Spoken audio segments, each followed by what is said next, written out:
दोस्तों इस वीडियो में हम एक्सप्लेन करने वाले हैं लेक प्लेस 2 मूवी को, जो रिलीज हुई थी सन 2007 में। इस मूवी के कैरेक्टर पार्ट 1 मूवी के कैरेक्टर से डिफरेंट हैं, लेकिन फिर भी ये मूवी पार्ट 1 से कनेक्टेड है। तो पहले जाकर पार्ट 1 देख लें, इस वीडियो के डिस्क्रिप्शन में आपको इसका लिंक मिल जाएगा। तो चलिए शुरू करने से पहले वीडियो को लाइक कर लीजिएगा और चैनल को कर लीजिएगा सब्सक्राइब। मूवी स्टार्ट होती है फर्स्ट पार्ट के 8 साल बाद, जहाँ हम मैन टाउन की उसी लेक को देखते हैं जहाँ पर फ्रैंक और टिलमैन लेक के पानी का सैंपल ले रहे थे उन पर रिसर्च करने के लिए। पर इसी बीच टिलमैन जो एक सैंपल लेने के लिए पानी में हाथ डालता है, तब उसे अचानक कोई चीज पानी में खींच लेती है। अब टिलमैन डरकर फ्रैंक की तरफ बढ़ता है। फ्रैंक उसे पानी से ऊपर खींचने की कोशिश करता है, लेकिन वह क्रिएचर टिलमैन को पानी में खींचकर ले जाता है और फ्रैंक के हाथ में टिलमैन का हाथ ही रह जाता है। उसके बाद हम टाउन के शेरिफ जेम्स और उसके बेटे एस्कॉट को देखते हैं। एस्कॉट अपने पेरेंट्स के डिवोर्स के बाद अपनी मॉम के साथ बोस्टन में रहता था और वो कॉलेज के वेकेशन में अपनी डैड के पास आया था। तभी जेम्स को लेक में हुए इंसिडेंट के बारे में पता चलता है। अब हम कैरी को देखते हैं जो अपने डॉग के साथ खेल रही होती है और वह जेम्स के पड़ोस में ही रहती है। अब जेम्स स्कॉट को घर पर ही छोड़कर स्टेशन के लिए रवाना हो जाता है। जहां पहुंचने के बाद जेम्स के सामने पीटर आ जाता है, जो कि लेक में हुए इंसिडेंट के बारे में सवाल पूछता है कि अब तक काफी लोग उस लेक की चपेट में आ गए हैं, तो इस बारे में पुलिस क्या कर रही है। तब शेरिफ जेम्स उसे अवॉइड करके पुलिस स्टेशन के अंदर आ जाता है और वहां पर फ्रैंक मिलता है, जो लेक में हुए इंसिडेंट के बारे में उन्हें बताता है। और यह सुनकर वो फ्रैंक पर हंसने लगता है, क्योंकि उन्हें लगता है कि फ्रैंक कोई नशा करके आया होगा। लेकिन लेक पर जब फोरेंसिक डिपार्टमेंट में जेम्स को टिलमैन का कटा हुआ हाथ व पैर दिखता है, तो वो इस बात को थोड़ा सीरियसली ले लेता है। अब तभी वहाँ फिश डिपार्टमेंट से ईमा नाम की एक ऑफिसर आती है, जो कि जेम्स की एक्स वाइफ भी थी। अब जेम्स ईमा और फ्रैंक को लेकर लेक की उस जगह पर निकलता है जहाँ टिलमैन के साथ वो इंसिडेंट हुआ था। तो वहाँ कुछ देर बाद सर्च करने के बाद उन्हें टिलमैन का कटा हुआ सिर मिल जाता है, जिसे देखकर उन्हें इस बात का यकीन हो जाता है कि इस लेक में कुछ तो भयानक है। अब तभी वहाँ उन्हें मिस बिकरमैन का घर दिखता है, जिसे फर्स्ट पार्ट में हमने उस क्रोकोडाइल को पालते हुए देखा था। अब वो लोग वहाँ पर उससे पूछताछ करने जाते हैं, लेकिन अब वहाँ पर मिसेज बिकरमैन की बहन सैडी रहती है, क्योंकि 2 साल पहले ही मिसेज बिकरमैन गायब हो गई थी और तब से वहाँ सैडी रहने लगी थी। अब जेम्स सैडी से इस लेक में फिर कोई क्रोकोडाइल आया है कि नहीं, इस बारे में पूछने की कोशिश करते हैं। तो सैडी उनकी किसी भी बात का जवाब नहीं देती और उसे पूछताछ के लिए वारंट लाने को कहती है और दरवाजा उसके मुंह पर ही बंद कर देती है। अब ईमा कहती है कि उसे लगता है कि वह जरूर कुछ जानती है। अब हम स्कॉट को देखते हैं, जो लेक के किनारे के आसपास घूम रहा होता है। तो वहाँ उसकी मुलाकात कैरी से होती है और वह उससे कुछ बात करता, तभी वहाँ पर कैरी का बॉयफ्रेंड थर्ड आ जाता है। अब कैरी स्कॉट को लेक के किनारे पार्टी में आने का इन्विटेशन देती है, जिस पर स्कॉट हामी भर देता है। अब हम शेरिफ जेम्स, ईमा और फ्रैंक को देखते हैं, जो कि सैडी के पास से वापस आ रहे होते हैं। तभी उन्हें एक क्रोकोडाइल दिखाई देता है और वो उनकी बोट पर हमला कर देता है, जिससे वह सभी पानी में गिर जाते हैं। और अब क्रोकोडाइल उन्हें पकड़ने के लिए उनकी तरफ बढ़ता है, लेकिन वो तीनों स्विम करके किनारे पर आ जाते हैं। इसके बाद उसी लेक के किनारे पर एक प्लेन उतरता है, जिसमें से जैक नाम का एक अमीरी शिकारी और उसका असिस्टेंट अहमद निकलता है। अब वो दोनों उस लेक के क्रोकोडाइल का शिकार करने आए थे। इसकी इन्फॉर्मेशन उन्हें रिपोर्टर पीटर से मिलती है। अब ईमा जैक को पहले से ही जानती थी, क्योंकि उसने जैक को इलीगल हंटिंग करते हुए पकड़ा था। अब यह सब जानकर जेम्स उसे इस सब से दूर रहने के लिए कहता है, क्योंकि उन्हें इस क्रोकोडाइल को जिंदा पकड़ना है। इधर स्कॉट, कैरी, थर्ड और उनके 2 दोस्त लैरी और रेचल, जो सभी उस क्रोकोडाइल से अनजान थे, और वह सभी मिलकर लेक के किनारे पर पार्टी करने लगते हैं। अब इसी बीच स्कॉट जंगल की तरफ घूमने के लिए जाता है और उसे वहाँ पर पेड़ों की डालियों से बना हुआ एक केव नजर आता है। फिर स्कॉट जल्दी से बाकियों के पास जाकर उन्हें इस बारे में बताता है। यह सुनकर थर्ड और कैरी स्कॉट के साथ जंगल की तरफ चले जाते हैं उस केव को चेक करने के लिए। अब उधर जेम्स उस क्रोकोडाइल को पकड़ने के लिए अपने एक और ऑफिसर डेल को एक बोट के साथ बुलाता है और वह और ईमा लेक के पास एक ट्रैप सेट करते हैं और उस क्रोकोडाइल का वेट करने लगते हैं। लेकिन उस ट्रैप में क्रोकोडाइल की जगह वाइल्ड बोर फंस जाता है। अब जेम्स उसे निकालने की कोशिश करता है, लेकिन क्रोकोडाइल उस वाइल्ड बोर को खा जाता है। अब जेम्स उस क्रोकोडाइल को बहुत सारे ट्रैंक्विलाइजेशन शूट करता है। इसकी वजह से वह क्रोकोडाइल आखिर बेहोश हो ही जाता है। अब डेल उसका मुंह बंद करने के लिए उस पर रस्सी बांधता है, लेकिन तभी क्रोकोडाइल को होश आ जाता है और वो डेल पर अटैक कर देता है और तभी वो फ्रैंक पर अटैक करता है, जिससे वह दूर जाकर गिरता है। और अब क्रोकोडाइल डेल को अपने मुंह में पकड़कर पानी के अंदर चला जाता है। फिर जेम्स देखता है कि फ्रैंक की भी मौत हो गई है, तो वो क्रोकोडाइल को मारने की ठान लेता है। इसलिए वो जैक को भी अपनी टीम में शामिल कर लेता है। इसकी वजह जैक के पास एडवांस हथियार होना था। अब दूसरी तरफ लेक के किनारे पर लैरी और रेचल पर क्रोकोडाइल हमला कर देता है और क्रोकोडाइल रेचल को पानी में खींचकर ले जाता है। यह देखकर लैरी काफी डर जाता है और अपनी जान बचाकर वहां से भाग जाता है। अब जंगल में थर्ड, कैरी और स्कॉट उस केव के पास पहुंचते हैं और अब थर्ड और कैरी उस केव के अंदर जाते हैं, तो उन्हें वहां पर बहुत सारे बड़े बड़े अंडे मिलते हैं, जो कि ओब्वियसली क्रोकोडाइल के थे, लेकिन उन्हें इस बारे में कोई अंदाजा नहीं था, जिस वजह से थर्ड उन अंडों का मजाक उड़ाते हुए उनसे खेलने लगता है। लेकिन स्कॉट उसे ऐसा करने से मना करता है, जिसकी वजह से थर्ड उस अंडे को फोड़ देता है और इस वजह से थर्ड और स्कॉट के बीच झगड़ा होने लगता है, जिसे रोकते हुए कैरी स्कॉट की साइड लेने लगती है और थर्ड उसे ही बुरा भला बोलते हुए एक और अंडे को फोड़ देता है और तभी उसके पीछे क्रोकोडाइल आ जाता है और यह अंडे उसी ने दिए थे। अब स्कॉट और कैरी यह सब देखकर बहुत डर जाते हैं और वो थर्ड को इस बारे में बताते हैं, लेकिन थर्ड को मजाक लगता है और जब वो पीछे मुड़कर क्रोकोडाइल क्रोकोडाइल को देखता है तो उसका मजाक पूरी तरह हवा में उड़ जाता है और अब वो उस क्रोकोडाइल से खुद को बचा पाता, तभी वह क्रोकोडाइल उसे दबोच लेता है और क्रोकोडाइल के हाथों थर्ड मारा जाता है। और यह देखकर स्कॉट और कैरी वहाँ से भाग जाते हैं। अब उधर अहमद और जेम्स बोट के सामने चारा लटका के एक एरो के सहारे उस क्रोकोडाइल को मारने के लिए ढूंढ रहे थे और जैक अपने प्लेन से उस पर नजर रख रहा था। और जब वह क्रोकोडाइल चारे में फंस जाता है तब अहमद उस एरो से क्रोकोडाइल पर हमला करता है, जिससे वह क्रोकोडाइल जख्मी हो जाता है। जब वो दूसरी बार एरो चलाने जाता है तो जैक की बेवकूफी की वजह से वो उसके प्लेन में घुस जाता है, जिस वजह से प्लेन के साथ साथ बोट का काम भी तमाम हो जाता है। लेकिन जैक पानी में गिर के बच जाता है और अब क्रोकोडाइल उनके पीछे आने लगता है। अब वो जैक का पीछा करते हुए किनारे पर आ जाता है। अहमद हिम्मत करके उसके ऊपर चढ़ के नाइफ से उसके ऊपर कई बार हमला करके उसे मार गिराता है। अब इससे उन्हें लगता है कि फाइनली उन्हें क्रोकोडाइल से छुटकारा मिल गया है, लेकिन वो इस बात से अनजान थे कि अब भी इस लेक में बहुत सारे क्रोकोडाइल मौजूद हैं, जिनमें से एक क्रोकोडाइल रात को लेक के किनारे पर आकर जैक पर हमला करने की कोशिश करता है। तो अहमद फिर से हिम्मत दिखाते हुए क्रोकोडाइल को मारने की कोशिश करता है, लेकिन इस बार वो खुद ही क्रोकोडाइल के दबोचे में आकर मारा जाता है। यह देखकर जेम्स जल्दी से उस क्रोकोडाइल पर गोली चलाता है और वह क्रोकोडाइल वहाँ से भाग जाता है। अब वो तीनों भी समझ जाते हैं कि इस लेक में और भी क्रोकोडाइल हैं। अब इस बारे में पुलिस स्टेशन इन्फॉर्म करने के लिए जब जेम्स वहाँ कॉल लगाता है तो उसे वहाँ से स्कॉट का मैसेज मिलता है कि वह लेक के किनारे पार्टी करने के लिए गया है, जिससे जेम्स समझ जाता है कि उसके बेटे की जान को खतरा है। यहाँ तब से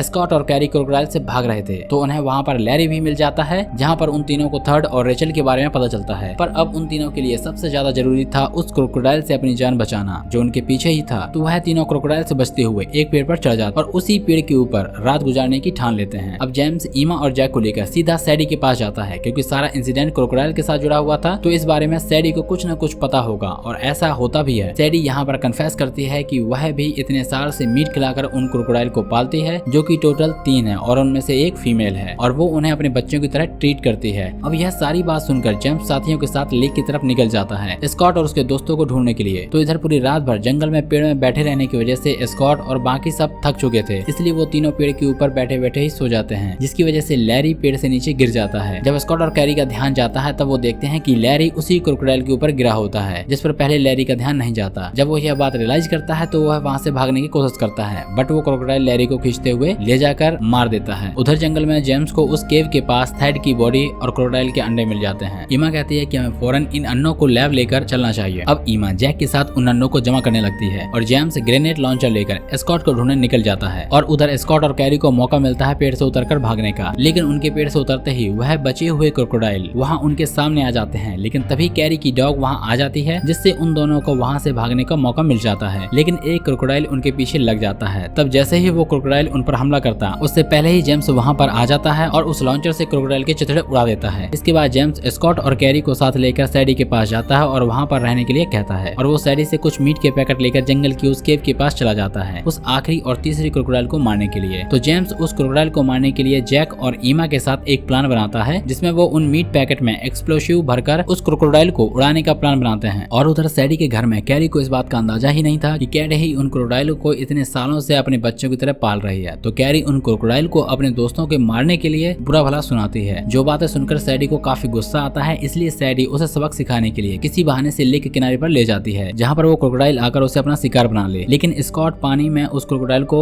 सही समय पर देख लेता है और कैरी को किनारे से हटा देता है, जैसे सैडी ही उस क्रोकोडाइल का शिकार बन जाती है। अब स्कॉट और कैरी भागकर सैडी के घर में आ जाते हैं, जहाँ वह देखते हैं कि अब भी 2 क्रोकोडाइल जिंदा हैं, मतलब कि सैडी ने 3 क्रोकोडाइल का झूठ बोला था। लेक में टोटल 4 क्रोकोडाइल थे। अब यह बात जानने के बाद स्कॉट जंगल में जेम्स को इन्फॉर्म करने के लिए निकलता है। अब उधर जंगल में जेम्स और जैक अपनी पोजीशन लेकर बैठे होते हैं और ईमा ने उन अन्नों को एक सेफ बैग में रख दिया होता है। तभी वह क्रोकोडाइल ईमा के पास आ जाता है और उस पर हमला करता है और ईमा एक ट्री में घुस जाती है और अपने पास रखे जैक नाइफ को उस क्रोकोडाइल के मोए के नीचे घुसाकर उसे मार देती है। अब उन तीनों को लगता है कि फाइनली सब कुछ खत्म हो चुका है, लेकिन तभी वहाँ पर वो आखिरी क्रोकोडाइल आ जाता है, जो कि आते ही एक झटके में जैक के सर को उसकी बॉडी से अलग कर देता है। यह देखकर ईमा और जेम्स दोनों ही शॉक हो जाते हैं। तभी वहाँ पर स्कॉट आ जाता है और जेम्स को सारी बात सुनाता है। अब जेम्स इन एक्सप्लोसिव की मदद से उस क्रोकोडाइल को मारने की कोशिश करता है, लेकिन वो काम नहीं करता। स्कॉट फौरन ही वहाँ पर ग्रेनेड लॉन्चर को जेम्स को दे देता है और जेम्स उन एक्सप्लोसिव पर फायर करता है, जिससे वो चौथा और आखिरी क्रोकोडाइल भी मारा जाता है। जिसके बाद जेम्स और ईमा कार में स्कॉट और कैरी को घर पर ड्रॉप कर देते हैं और वहाँ से निकल जाते हैं। स्कॉट और कैरी भी एक दूसरे को पसंद करने लगे थे और तभी हम देखते हैं कि कैरी की डॉग भी जिंदा बच गई थी और हम जेम्स और ईमा को अन्नों को लेकर लैब की तरफ जाते हुए देखते हैं और यहाँ पर जेम्स और ईमा में पैचअप भी हो जाता है। और दोस्तों यह शानदार मूवी